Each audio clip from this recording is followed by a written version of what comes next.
to the channel Tapa-Olho Azul and Blue Eye Patch, and today I'll keep the reading of my book Clouders, May Pop Beyond the Clouds, available on Amazon. So let's keep with the chapter 3 and begin the chapter 4 too. So it was morning and the alarm clock was ringing. I thought for a moment before getting up and thinking about the dream I had just had. It seemed more like a memory of something lived than a dream. The nature of dreams promotes this kind of a sensation. But it was more alive and I had a purpose. I finally got up. I could smell the breakfast. My mother made sure to wake up early and make coffee for the family. It was a way to start the day well. My father liked it too. However, going to the bathroom to take my bath and get ready, I thought about that routine. Work, study, all effort would be included in what was under discussion in my debates with Marcos about whether or not we were slaves to an oppressive system. The parallel I had made with Hunger Games seemed exaggerated at the time, but I thought we were being placed in an arena too, the arena of the labor market, and being indoctrinated to study and work hard from childhood, to compete aggressively to be the winners, the representatives of the nation in the future. But that future, I finished packing. I wanted to turn on the computer to search more about two things: messages through the subconscious and about oppression, work, and voluntary servitude.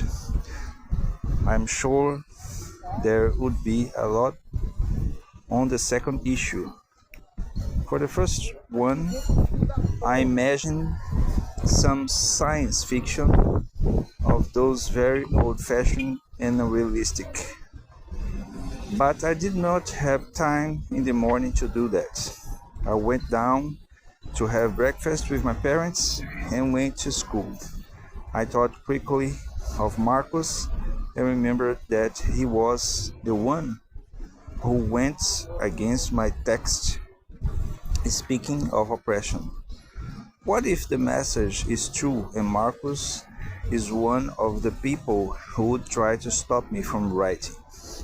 It was really hard being a simple, normal girl that morning. I was feeling a real divergence. That is the end of the chapter 3. Now we'll move on to chapter 4.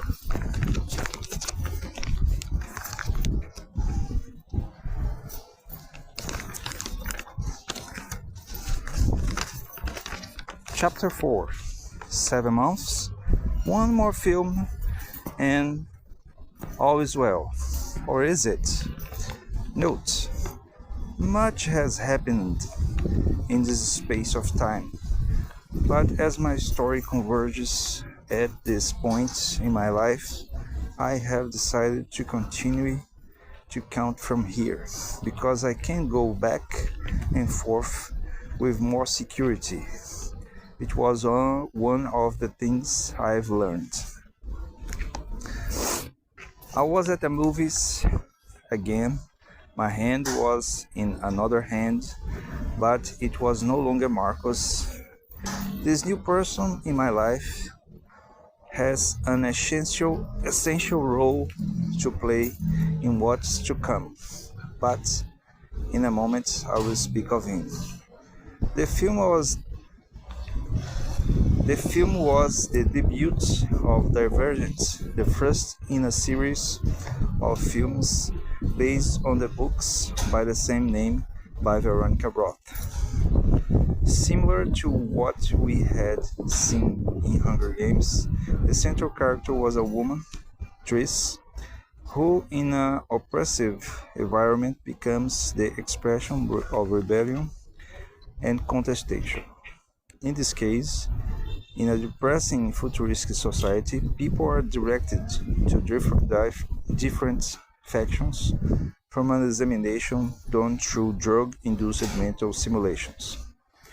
The result of the exam indicates which faction the person will go to.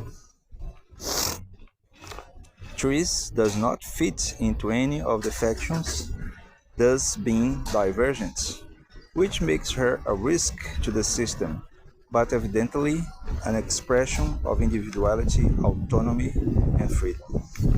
If the subject of empowered woman was on the rise 2 years ago when they released the first Twilight, it was now at fashion in the teen media. The girls felt more and more the owners of their noses and their wills. I watched the film and felt the affection of my companion, thinking about all the things that we lived in these 7 months. If before I felt divergent and somewhat distressed by this, as the character Tris in the movie I was seeing, at least in the beginning of the film, now I felt confidence and certainty in the paths I took. The first event to have played a major role in this 7-month period was my parents' wedding anniversary party. It was in May, as I had promised to Mark. He was invited to come and participate. The voices in my memory still resonate with the question of why he had much. He made such a point of coming to a party with most of the presents being strangers to him. I spent the day helping my mother in the preparations. My father stayed out of the house solving other things. Settlement would be for them to be free of obligations for at least an hour before the guests began to arrive, so they could rest a little before becoming the center of attention for about 50 guests.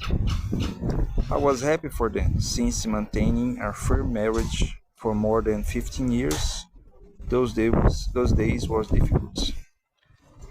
They were both very dedicated and disciplined people, so they have overcame all difficulties. I imagine that my birth about 15 years before that party was a difficult period, because who can keep a good mood to work so much and still raise a child? But then there they were. But then there they were, ready to celebrate 20 years of unity. That was the reading for today. I hope you have enjoyed and keep enjoying the reading of this book, Clouders, Very Popular on the Clouds. So keep on and subscribe to both channels. Bye bye.